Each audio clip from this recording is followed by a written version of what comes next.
All right, welcome back to the channel. My name's Big John. This video, we're going to talk about reacting to contact.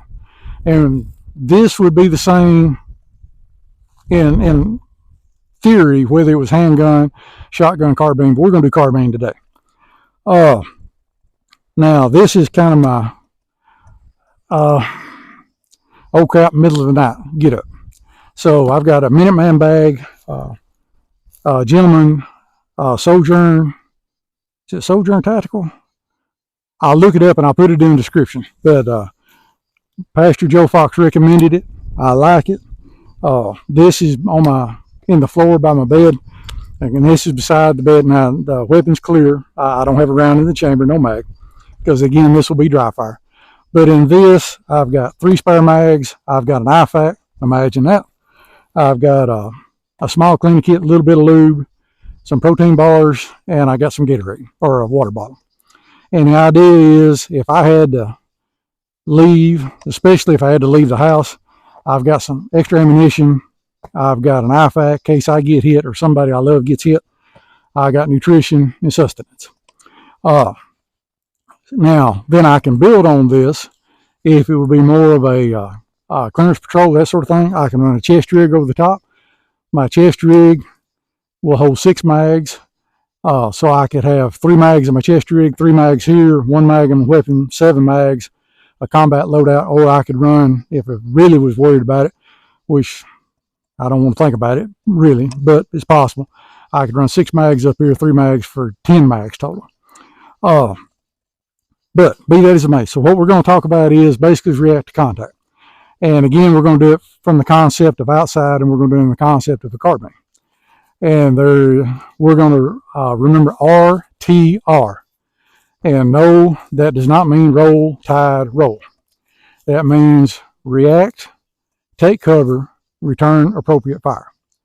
So we're going to show this in a couple different manners. One is going to be moving toward, and we're going to use our same targets we used before, but I'm going to pretend I don't see them until I'm right up on top of them. And then the second one is if we're coming across from right to left or left to right or whatever. The concept is the same. So I carry almost 100% of the time in a low ready.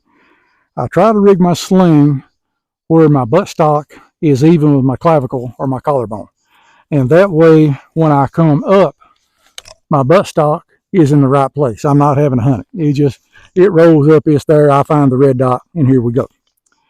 One thing to mention about red dots, I'm going to chase a little bit of a rabbit. Biggest issue I have with a red dot, my own personal problem, is I want to treat it like a scope.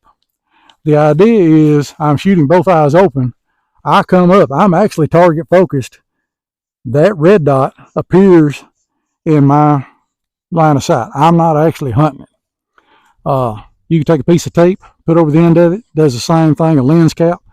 And so it will superpose, your eyes will superpose that over the target. And that's the quickest way to do it. The reason we want to shoot with both eyes open anyway is there may be more than one of us. If my family, a friend or whatever, and we're moving, this is my field of fire. Roughly 30 to 40 degrees, somewhere in that neighborhood. But if they're 5 to 10 meters on that side, and they're hit or they trip, or maybe they're not paying attention, I have to be able to make sure they're not coming into my field of fire so that I'm free to engage, if that makes sense. So we're going to do something that we said we weren't going to do, but we've got to get a base of fire before we can start movement. And what I said was we weren't going to square up and engage both of them at the same time. We was going to try to move. Well, the same principle somewhat applies, but we have to address first the threat, get rounds down range, hopefully get their head down where we have fire superiority. Without fire superiority, there is no movement. Then we could split and one person could flank, break contact, whatever we're going to do. Okay, so I'm going to come to the camera. I'm going to turn face. Now, there is no cover from here to the targets. So what I'm going to do is I'm just going to take a knee. That's going to simulate me having cover. So you'll hear me holler contact front. Now, ideally, I will have seen where the threat is, and I'll be able to engage the threat. So I'll come up, I'm going to simulate 2 rounds, take cover, return appropriate fire. I may not be able, especially in this type of environment, if they're camouflaged and it's more of an ambush, I may not be able to see where the threat is. My best approach may be take cover and then look for obvious or likely points of cover for them in concealment and engage that way. There's no hard and fast rules. But we're going to assume, just for right now, that I can see the target, I know where the target is, and I can engage the target. Now, I also get in the habit, and I'll be honest, I have trouble with this because I don't holler. I don't like yelling. But if this is real life, sound off. Your partners have to hear you. So when you say it's not contact front, it's contact front, they should be able to hear you downtown Fayette, okay? If they can't hear you downtown Fayette, you're not hollering loud enough. So this is what we're going to do. So I'm just going to take a few steps, contact front, come up, simulate 2 rounds, simulate taking cover, and then I'm going to engage with return appropriate fire.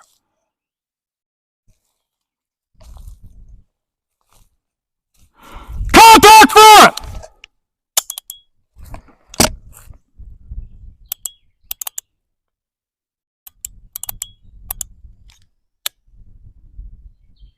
Okay, now we're going to assume that the threats are neutralized. I was lucky. They weren't that good, and the Lord shined on me. And my rounds went down range and did the job.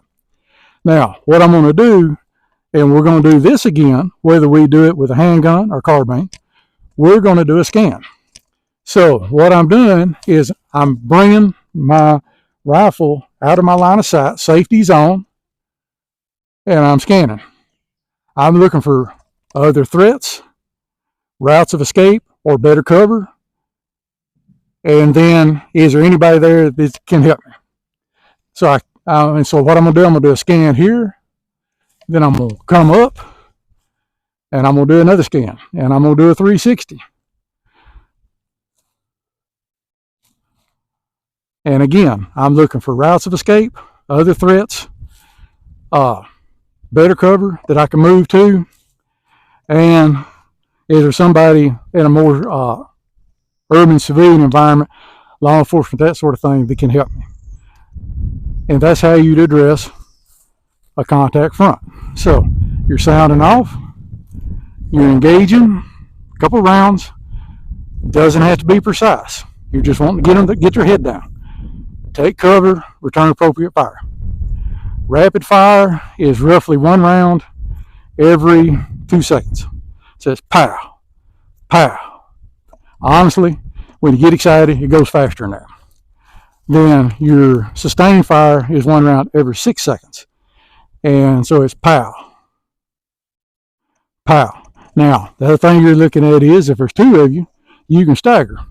So if I shoot, then he shoots. I shoot, he shoots. Remember, we've got a limited amount of ammunition. Nobody's coming with Blackhawks to give us ammunition resupply. So use all the ammo you need. Use all the ammo you got to, but be sparingly, if at all possible. So I'm going to come over here. I'm going to do the same thing. But this time, they're going to be on my 9 o'clock. And one thing that's going to be a little different is the process is the same. The only thing that's going to change is I come across, and I'm going to wait till I get kind of in front of the camera, but I'm at this point, I see my threats. Now, I'm not going to holler this time because we're going to do this slow and I won't show you what I'm talking about. But I'm going to holler, it'd be contact left. Now, if you'll notice, my head is looking to the targets. Just like what we said before with the handgun. You turn your head, you bring your weapon to it, right? Same principle applies, but what I'm going to do is step to square, then I'm going to come up. And the reason I'm going to do that is, Miss Virginia, if you'll come here, Miss Virginia's running point. So she's in front of me, we're in line, you're facing that direction. Okay. She's got her headphones on, so her situational awareness ain't the best in the world. She's listening to the Georgia satellites, I hope, or something along those lines. She did not notice the threat. Okay? So when I say contact left, now she's going to do the same thing I'm doing. She's going to turn her head. She's going to come around. But what I want to show you is, with me turning my body first, I'm not sweeping her. Because what happens is, I'm not bringing my muzzle up till I'm past her. So there's no threat to her. Does that make sense? Is that clear as mud? Now, if you step back here, because I'm going to show you what would happen if we did it the other way. If I holler contact left and I come up, what did I just do? I went right up her spine. I'm already coming off of my safety because my rifle's coming up. I've had an adrenaline dump. I'm shaking like a dog crapping peach seed probably. And I just stitched her right up the spine. But if I do it this way, where it's contact left, 2 rounds, take a knee, now she's perfectly fine. Because I did not cover her, I did not sweep her with my muzzle. Remember, 4 rules of firearm safety. Every weapon is loaded, or treat it like it's loaded. Never let the muzzle cover anything you're not willing to destroy. Keep your finger off the trigger till you're ready to fire. What's your target, what's in front of it, what's behind it. We took care of all of that, but we were still able to engage the targets. So now we'll do it more of a, not live speed. I mean, it's not going to be any faster because you're going to be moving. As you move, you're looking for, just like you do your scan, you're looking for threats, routes of escape, cover and concealment, and then people that are there to help you. So we're not moving that fast anyway. So we're both hands. We got our head on the swivel. We're looking. I'm looking at the base of trees. I'm looking at the base of bushes. Now, one thing also I'm looking at is, now, of course, this is a danger area. There's no cover. We wouldn't be doing that here, but for the sake of the video. But what happens is, when you're moving through woods or brush, you're not looking at the edge, you're looking in. When you're going down the road sometime and somebody else is driving, look out, if you're in the pasture side, look out don't do this while you're driving, but look out the pasture side and don't look at the edge of the trees, look into the trees. Look in as far as you can see in a field of view, or using this as your field of fire. And then as you would move in, your next step, it actually opens up a little more. And you can see a little deeper. So the same principle applies. So we're going to come back here. I'm scanning. Now, one gentleman I heard, and I forgot his name, but he said, don't scan left to right, scan right to left, because we read left to right. And if you'll scan right to left, you'll actually see more and you'll scan slower. So I'm watching where I'm stepping. I'm scanning right to left. Now, of course, I can see them, but I'm going to get further up. I'm still scanning. I'm still looking. I'm still watching where I'm stepping. Okay, now I'm going to pretend I didn't see them. All of a sudden, I got rounds coming. Tow, tow, and I hear the crack. I can tell it's from the left, but I don't know where they are. But it's contact left! Now, because I don't have a good target, I'm not going to engage. I'm immediately going into cover. Now, as I'm moving, I'm looking to see where my next piece of cover would be anyway. So I come up. Now I see them. So it's engage, engage. So they're both down. I come down, safety's on. I'm doing my scan. And this scan is way too fast because I can't see, especially when it greens up like this. I'm going to stand up and I'm going to scan again. And the reason I'm scanning again is my point of view has changed. I may see something standing that I couldn't see either prone or kneeling. Now, Virginia, come up here. I should have got Virginia to bring her carbine. I didn't think about it. Now we're going to do, the military calls it an ACE report. Ammunition, casualties, and equipment. But what we're going to do is, okay, we've engaged, threats are down, we're good. So, I'm going to ask her, do you need to top off? Does she want to do a reload? because we fire. We don't know how much we fire. If y'all can count, you better than me. I have enough trouble counting with my shoes on when things ain't going south. And after this, I couldn't tell you how many times I shot. So if she does that, now thinking along the lines of fields of fire, she's looking that direction. She's got her fields of fire. Now I'm taking this section and we've got overlapping fields of fire. So we both are on a knee. Do you need to top off? Yes or no? No. Okay. Well, cover me. I'm going to top off. So I come up with a fresh mag. I'm going to do a reload with retention. Stow the mag. All right. You ready to move? Okay. So we're going to continue in this direction. So go ahead. Now you're going, and what I'm going to do now, she's moved that direction. I'm covering her back. I'm going to come up. We're going to keep 5 to 10 meters between us. And then we're going to move in this direction, just like we were going before. Okay. Now, the only other thing we're going to talk about is movement, fields of fire. Come on back. Now, I'm going to let you call contact. So I'm going to be behind you. Now, we're going to assume, and when we're doing a lot of pretending, I know, that we're over yonder in the woods. But again, for video's sake, we're going to get where people can see. I'm not going to be directly behind her. I'm going to be all set one way or the other.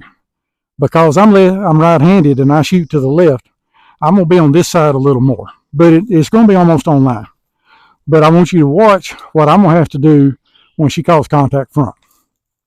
And we're not 5 meters. We're too close. I'm not going to use 5 meters, but the principle's the same. We would want 5 to 10 meters between us, you know, where I can see her, she can see me, but we're not right on top of each other. So you go that direction, and you just call contact whenever you're ready, okay? But I want to hear it. I know it's kind of difficult, so go ahead. Contact front. Okay, now go ahead and engage 2 rounds, taking a knee. Now what I'm going to do, I'm right behind her. So I'm going to come to the side, same thing, come down, take a knee, and engage. And so the principle is, I've got to get her outside of my field of fire because I don't want to hit her by accident. Okay, we're good, thank you. Again, we've covered a lot. I hope I haven't confused you. It's not as complicated in one sense as it seems, or may seem, but with rounds coming down range, it can get complicated in a hurry. So that's all I got. Comments, questions, criticism, witticism. If I can help you, let me know. I appreciate it. And we'll see you on the next video. Thank you very much.